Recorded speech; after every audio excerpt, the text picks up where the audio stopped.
आइए अपनी ईडियम्स की कड़ी में एक नया ईडियम या फ्रेज कह सकते हैं जोड़ते हैं।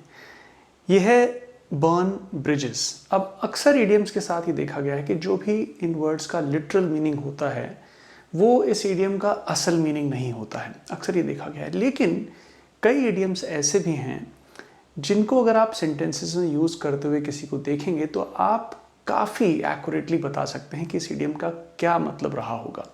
तो कुछ सेंटेंसेस देखते हैं। बर्न ब्रिजेस का थोड़ा कॉन्टेक्स्ट हिंदी में भी आता है, मैं उसके बारे में बात करूंगा। आइए देखते हैं। After quitting his job angrily he burn bridges with his farmer boss. With his farmer boss मतलब जॉब छोड़ने के बाद, कैसे गुस्से में जॉब छोड़ने के बाद उसने पुल जला दिए अपने फॉर्मर बॉस के साथ। पुलों को जलाना, सोचिए क्या होगा इसका मतलब। नया सेंटेंस देखते हैं। She didn't want to burn bridges so she left the company on good terms. वो पुल नहीं जलाना चाहती थी, इसलिए उसने कंपनी जब छोड़ी तो अच्छे टर्म्स पे छोड़ी, अच्छे संबंधों के साथ छोड़ी। क्या मतलब हो सकता है इसका? बर्न ब्रिजेस का सिंपल मतलब यह है टू डिस्ट्रॉय या ब्रेक रिलेशनशिप और connections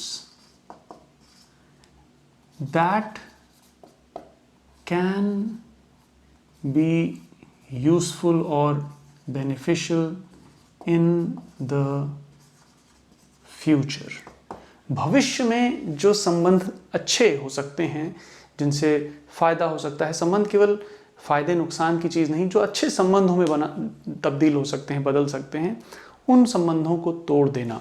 तो इन्होंने अपने बॉस के साथ after quitting his job angrily he burned bridges with his farmer boss, मतलब शायद आगे बॉस के साथ कनेक्शन से इनको कुछ फ़ायदा होता, कहीं इनको कुछ रिकमेंडेशन मिल जाता, लेकिन इन्होंने इसकी परवाह किए बिना पुल जला दिए।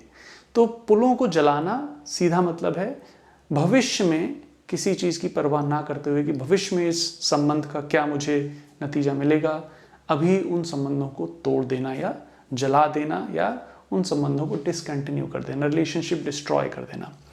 She didn't want to burn bridges, वो इन संबंधों को खराब नहीं करना चाहती थी। So she left the company on good terms, इसलिए उसने जब कंपनी छोड़ी तो अच्छे संबंधों को बनाए हुए छोड़ी, रखते हुए छोड़ी। तो बर्न ब्रिजेस मैं एक बहुत ही बिगनर लेवल का ईडियम मानता हूँ इसको, बहुत ही ईजी टू अंडरस्टैंड है। देखिए, ईडियम कोई डिफ़िकल्ट है या मुश्किल है या आसान है, इसका केवल एक ही पेस है कि वो ईडियम का मीनिंग समझना कितना मुश्किल है और उसको यूज़ कर पाना कितना मुश्किल है। मुझे लगता है ये ईडियम समझना भी बहुत आसान है और इसको यूज़ करना भी बहुत आसान है। तो हालांकि कई बार आप देखेंगे कि मतलब हर जगह इस्तेमाल होता है, एडवांस लर्नर्स भी इसको यूज़ करते हैं, लेकिन अगर आप एक बिगनर लर्नर भी हैं तो इसको यूज़ करने से बिल्कुल भी परहेज ना करें, क्योंकि ये बहुत ही आसानी से समझा जाने वाला और बहुत ही आसानी से इस्तेमाल किया जाने वाला ईडियम है।